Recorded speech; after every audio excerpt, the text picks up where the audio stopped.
Welcome to Talk 3 in our series where I'm reflecting on the goodness of God throughout my life. From what I've said so far, it's clear that my life in the 1940s after the war was largely comprised of school and church. I suppose that was true of most Christian children in those days and continues to be so today.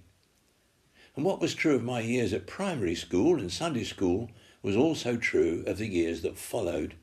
Most of my activity was to be centred on school and church. But before I move on to those things in the next talk, I need to say more about my family, because without a doubt our family is by far the strongest influence in the formation of our character, our behaviour, and our outlook on life. And life isn't just about our education or work or church. It's about relationships, people, recreation, having fun, and healthy enjoyment of the things God has so graciously lavished upon us. So this talk is about my home, my family, Christmas, and holidays. For the first 23 years of my life, I lived with my parents in the home in Hornchurch, where I was born. It was a fairly standard 3-bedroom semi-detached house, but it benefited from a rather large garden, which backed onto the railway. We weren't disturbed by the noise of the trains because the garden was some 200 feet, and that's about 60 metres long, and by walking to the end of the garden and looking down the railway embankment, we could watch electric trains on the District line and the steam locomotives on the London, Midland and Scottish Railway. My parents were both keen gardeners and had chosen the house because of the size of the garden. They planted several apple trees, 2 pear trees, 2 plum trees, a greengage tree, as well as strawberries, raspberries, gooseberries, blackcurrants and red currants. My grandfather had also planted for me an ash tree at the very end of the garden, and by looking at Google Earth, it looks as though it's still there today. Sadly, the large fish pond, which I helped my father build when I was about 10, seems to have gone. One of the advantages of having a large garden was that there was a big enough lawn for my father to teach me to play cricket and football. So, although I was an only child, I was never a lonely child. There were always plenty of friends who liked to come and play on our lawn. I also enjoyed playing board games with my granddad, that's my mother's father, who lived with us for about 5 years, and later with my grandmother, that's my father's mother, who came later to live with us for 6 years and who died at the age of 86 when I was 16. Having elderly parents living with us for 11 years wasn't easy for my mother, but she seldom, if ever, complained, and her example taught me the real meaning of love, a commitment to serving others despite the cost to ourselves. I also got some idea of what it's like to be in your 80s. I saw relatively little of other family members, as my uncles, aunts and 10 cousins all lived too far away for frequent visits. But we did see most of them at Christmas and sometimes during the other school holidays. Because, with one exception, all my cousins were older than I was, Christmas was usually spent with my Auntie Addie. Adelaide, actually, but I never heard anyone actually call her that. She was a year or 2 younger than my mother and had 2 sons, Brian, who was a year older than me, and Geoffrey, who was born shortly after the war when Uncle Bert returned from years away fighting in Burma, now known as Myanmar. We usually alternated where we would spend Christmas, either at our house in Hornchurch or at their prefab in Woodford Green near Walthamstow. Prefabs were prefabricated bungalows introduced after the war to provide housing that could be erected more quickly than by using the usual methods of construction. Originally, they were intended to last for, I think, only 10 or at most 20 years, but in practice, most of them lasted for decades. One of the exciting things about them for us was that they were all provided with a fridge, with a small freezer compartment, so we could have ice cream whenever we liked. Fridges were a luxury in those days, you understand. It was many years later that we ourselves had one. Eileen and I had our first fridge in 1968, 6 years after we were married. Brian and I had to share a bed every Christmas, and I have vivid memories of waking up in the early hours of the morning to see what Santa had left in our stockings, which were actually pillowcases, as stockings weren't large enough to accommodate the vast number of presents we each received. I don't remember how old I was when I realised that Santa wasn't real, but it must have been well before I left primary school. I do know that some Christians, quite understandably, believe it's wrong to tell their children something which isn't true, fearing especially that, when they finally understand that the whole Santa thing is a myth, they will conclude the Christmas story found in the Bible is a legend too. That's a view that I understand and fully respect. But I can only say that it was never a problem for me, or, as far as I know, for my children and grandchildren for that matter. If we teach our children that what is in the Bible is true, they will soon discover that Father Christmas is nowhere to be found in the Bible, but is just a nice story that, although it isn't true, gave them a lot of fun when they were too young to understand otherwise. But each of us must follow our own conscience in this matter, as we always must when confronted with issues over which Christians disagree. Christmas dinner, as I remember it, was very similar to what most people have today, with one notable exception. I can't remember when we first had turkey, but for several years our celebratory meal was roast chicken. Unlike today, chicken was then very expensive, and Christmas was the only time we had it. At other times, our regular Sunday roast was lamb, which, also unlike today, was the cheapest meat you could get.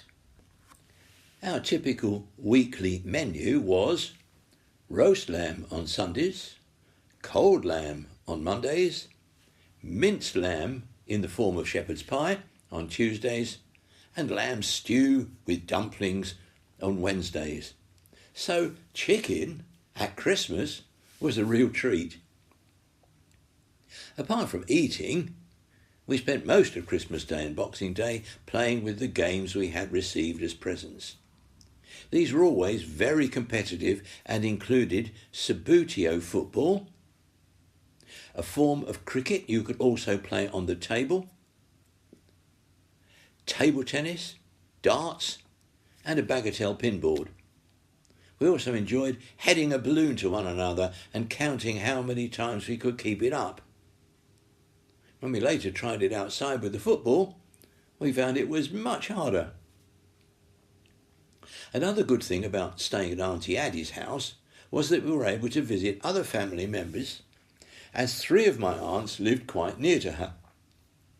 There was always quite a crowd in the evenings when we all joined together for a party, when we played traditional party games like musical chairs and pass the parcel. Years later, I was to discover that some people's idea of a party was a time when you did little more than sit around and drink too much. This shocked me because our parties had never been like that. My parents were both teetotalers, and although most of the rest of the family weren't, they respected their wishes and rarely drank in the presence of children and teenagers. Of course, the consumption of alcohol is another of those matters where Christians disagree. But hopefully, all would at least agree that abstinence is the best policy in the presence of those who might become addicted. I personally think of myself as an abstainer, but not a total abstainer. It depends on the context. And I'm grateful that, because of the example set by my family, I have always been cautious in these matters, and happy to say that I have never been drunk, something which even some Christians find hard to believe. But Christmas wasn't the only time when I met other family members. There were the summer holidays too. Hotels were too expensive, and we usually spent a couple of weeks away from home staying with family. During my primary school years, we went several times to Cowes on the Isle of Wight, where my father's sister, Auntie Lil, had a flat overlooking the sea. Her husband, Uncle Ernie, was a lighthouse keeper on the Needles, an impressive rock formation just offshore at the western end of the island. His job required him to live on the lighthouse for several weeks at a time, so sometimes we never saw him at all during the weeks we were on holiday with Auntie Lil. But when he was able to be with us, I remember that he was very generous. We usually had to travel everywhere by bus, but on one occasion he paid for a taxi to take us on a tour of the whole island. Another time, when I was 8, he paid for my father and me to go on a joyride, a 5-minute trip on an aeroplane, an Oster light aircraft with just enough room for Dad and me to sit behind the pilot. I realise that this might not sound very exciting to young people today. Plane travel is so common, and many families take flights abroad for their holidays. But in those days, it really was something exceptional. No one in my class at school had ever been in a plane, and my teacher got me to tell them all what it was like.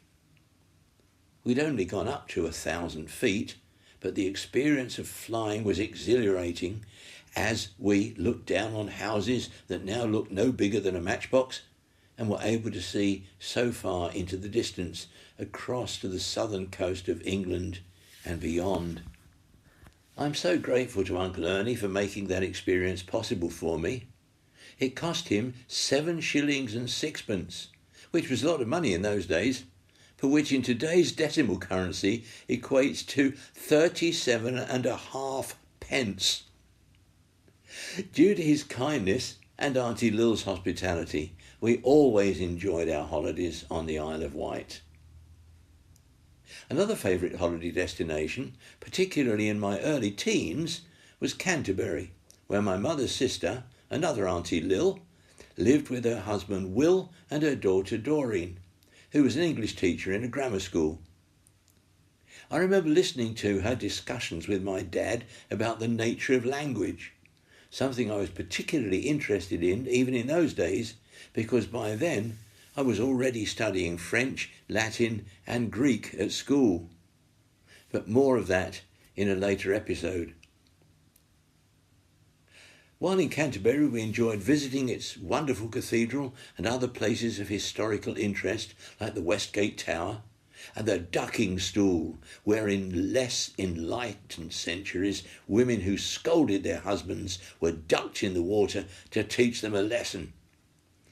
We also took advantage of the beautiful countryside around Canterbury and particularly enjoyed walking across the golf course, which immediately overlooked my aunt's back garden.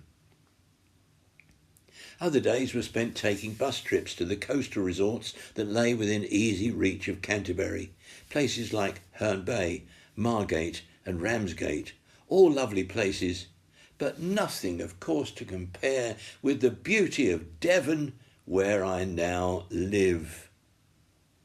My first holiday in Devon was when I was 15, but that's something I'll come back to next time when I talk about my teenage years at church and my life at Brentwood School, where I was privileged, by God's grace, to receive a first-class education. But finally, I'm conscious that in this talk I've made little mention of God. But I'm reminded that in the book of Esther, God isn't mentioned either. Yet it's very clear as we read it that he was at work in every detail of the story. So it is with us. His purpose for each of us is different, but he is at work in the ordinary, everyday things in our lives, not just in the miracles he may perform for us. So I thank God for the home I grew up in, the family I was part of, and the fun we had together at Christmas and on holiday, and of course at other times as well. These things, I believe, played an important part in my childhood and teenage years, enabling me to grow into adulthood, confident to face the future, knowing that God loved me and had a purpose for my life. Till next time, God bless you.